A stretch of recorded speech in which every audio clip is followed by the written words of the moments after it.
listening, keep learning. The Tom Daniel Show.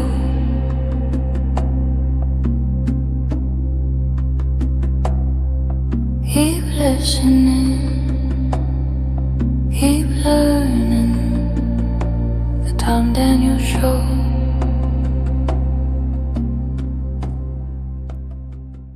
You're listening to the Tom Daniel Show, and I'm your host, Tom Daniel. All right, today's episode comes by special request from my wife, who suggested, and I think quite reasonably so, that I should do an episode about cats. Not cat videos, not internet cats, actual cats. Now, if you hear that and think this is about to become a novelty episode, let me stop you right there.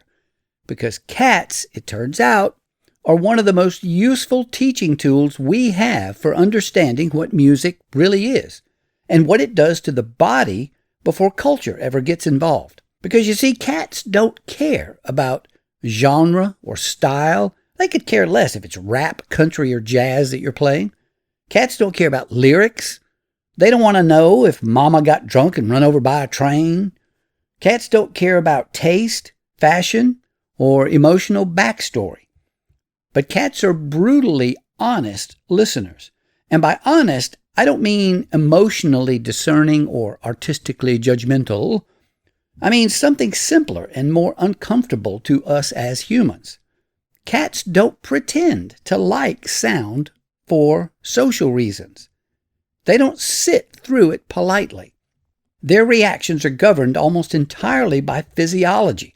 If a sound stresses out their nervous system, they leave. If it doesn't, they stay. There's no cultural buffering, no acquired tolerance, no politeness. Just simple, straightforward cause and effect. And that's exactly why cats are perfect for this conversation.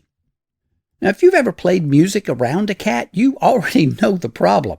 You put on something you love, maybe a piano piece, maybe some old country, maybe a song you swear is soothing, and your cat reacts by flicking its tail and leaving the room. It's like your music has somehow personally offended it.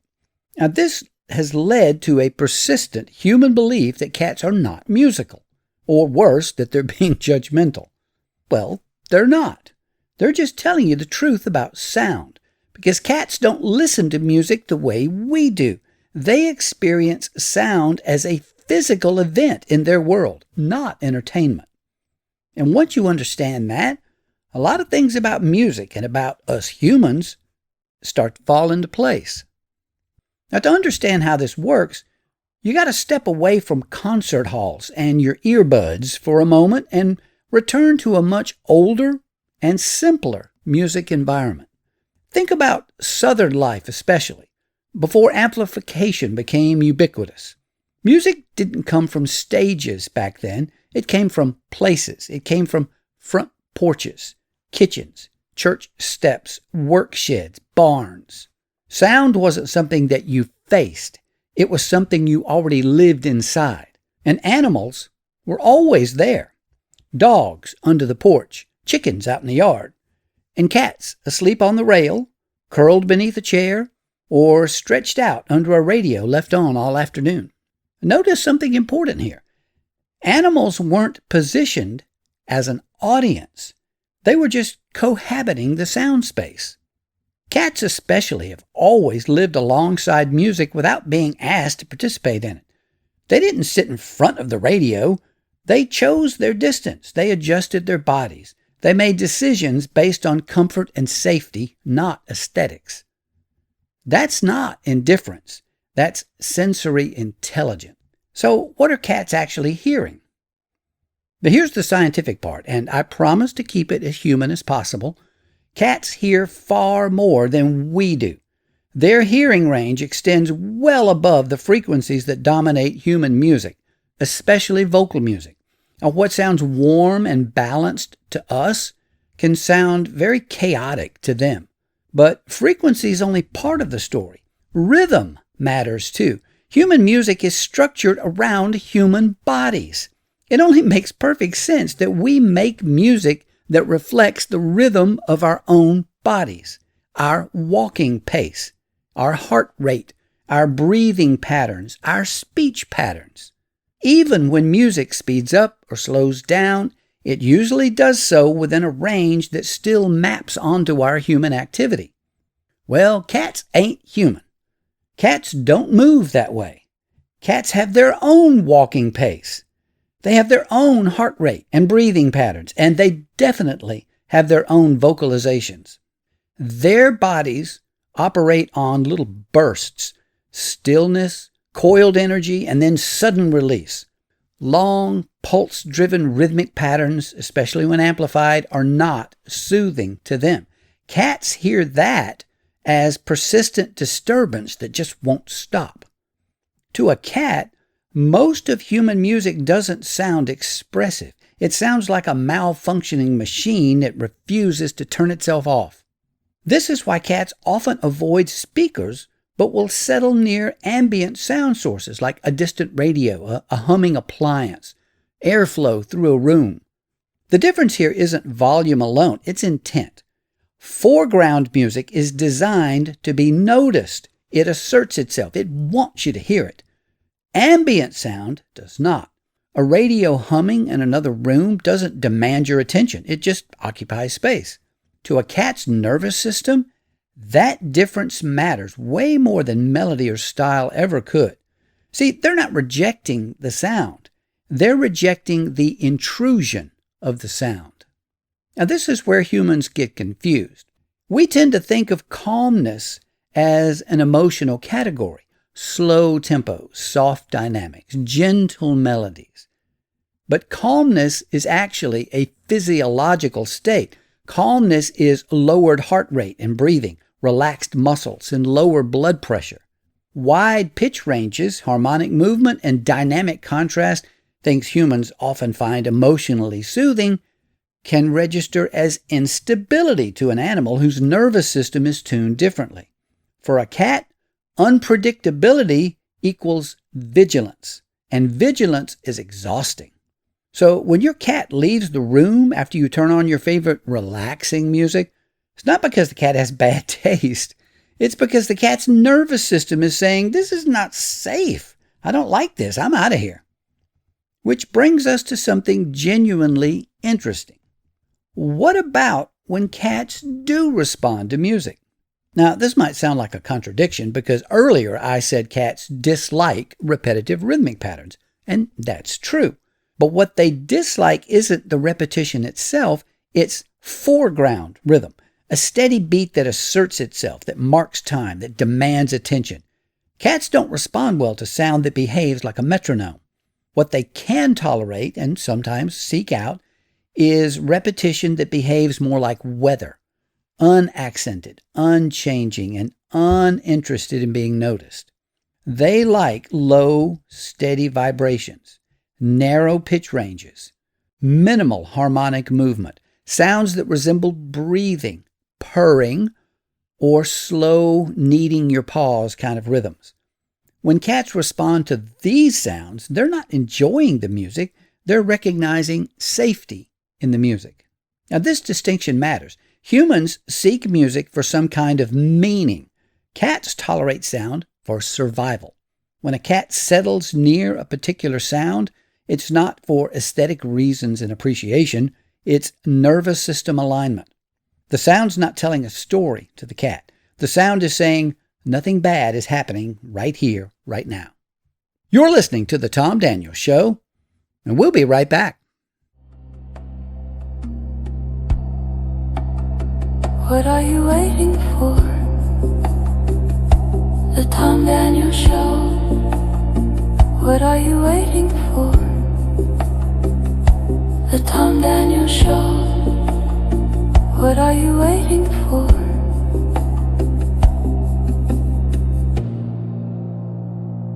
The Tom Daniels Show.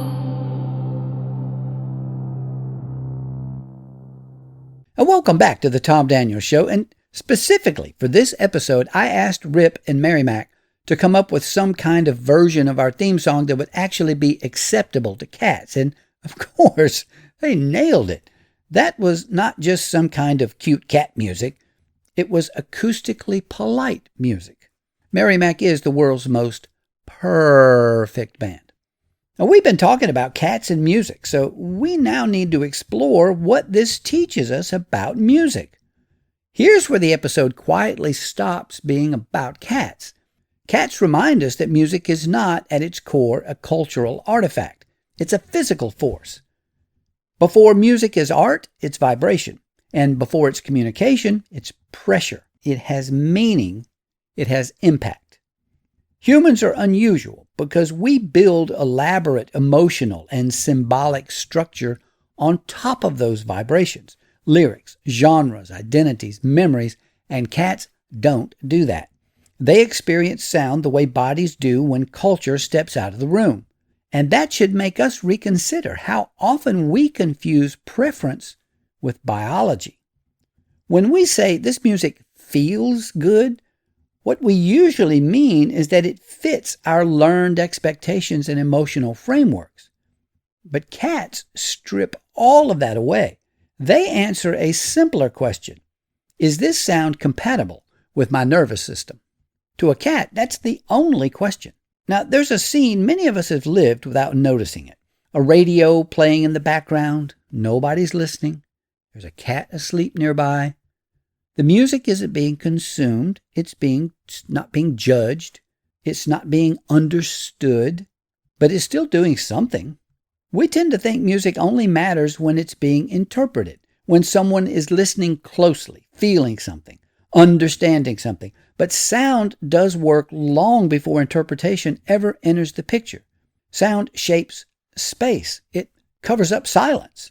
It regulates nervous systems. And those effects don't require your attention. They only require presence. Music doesn't need an audience to matter. Sometimes it just needs a body nearby. Cats understand that instinctively. And maybe that's why they make us uncomfortable as listeners. They remind us that music doesn't exist for us alone. So, what can you play for your cat?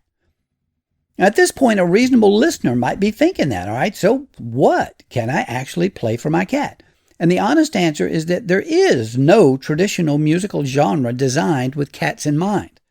Because genres are cultural inventions, not biological ones.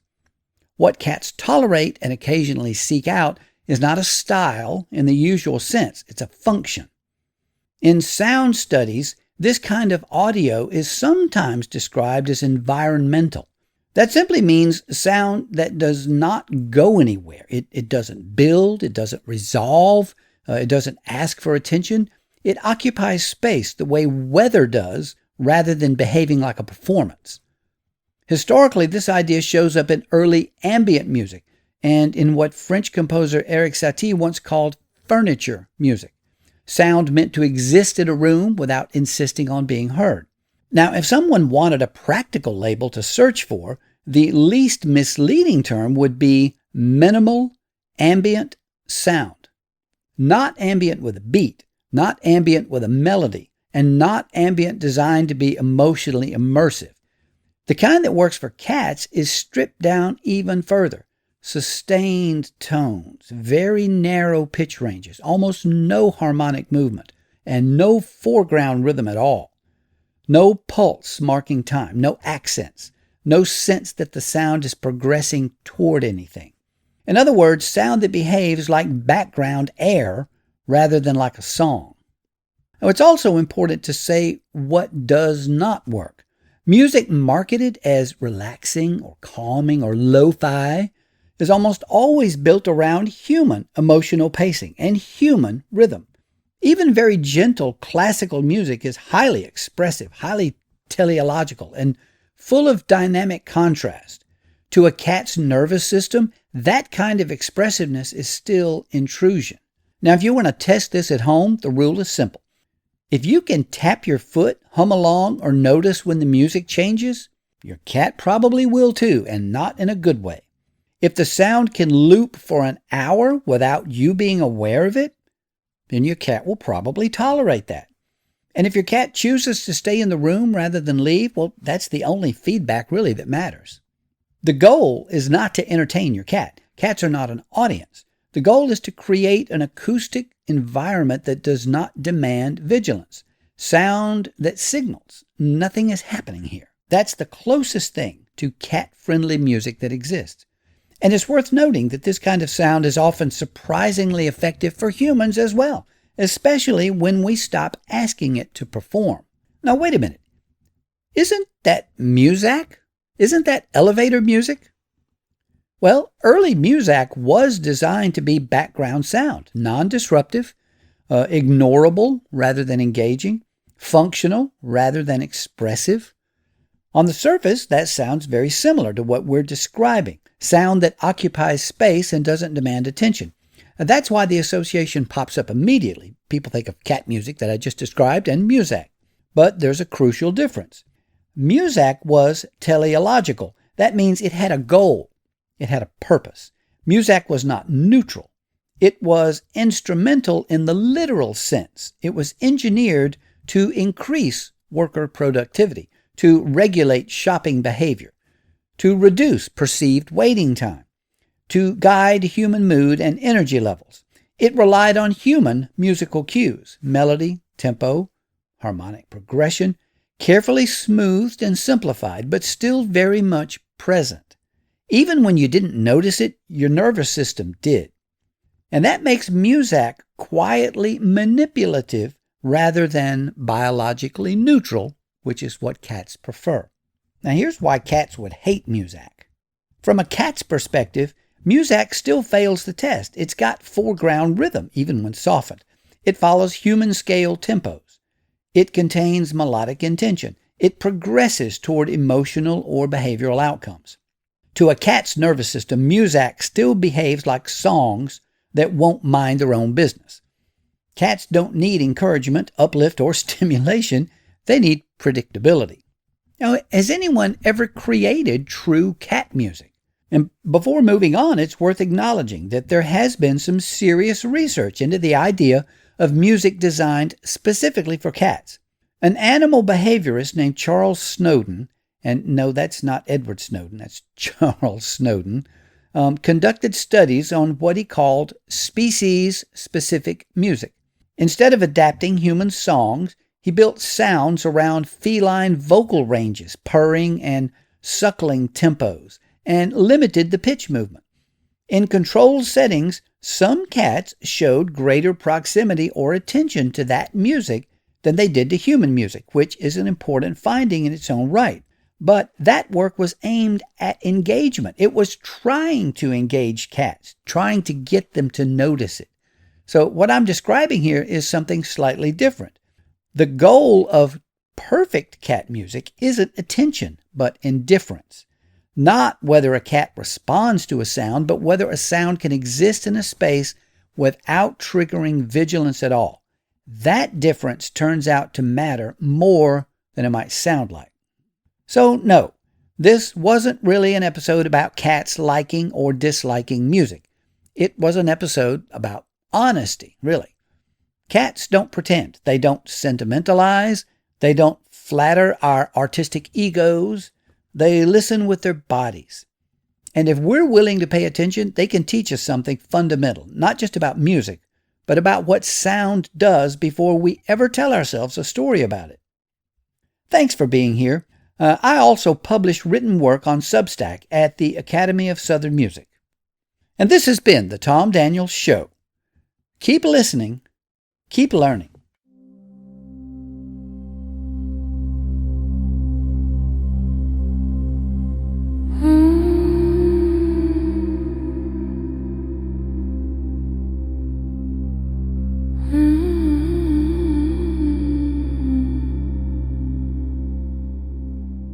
Keep listening, keep learning. The Tom Daniels Show.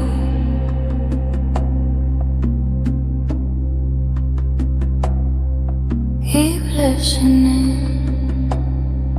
keep learning. The Tom Daniels Show.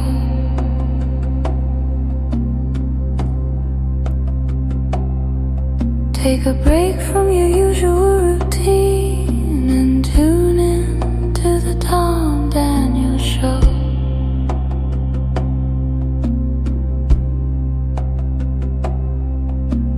discover the world of melodies and stories that you might not know.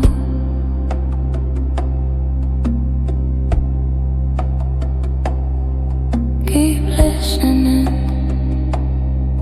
keep learning. The Tom Daniel Show.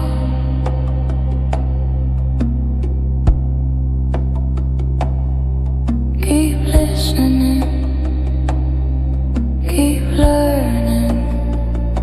The Tom Daniel Show.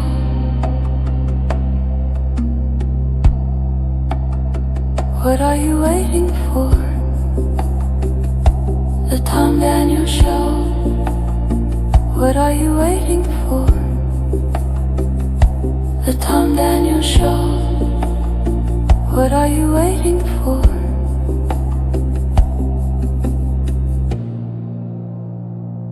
The Tom Daniel Show.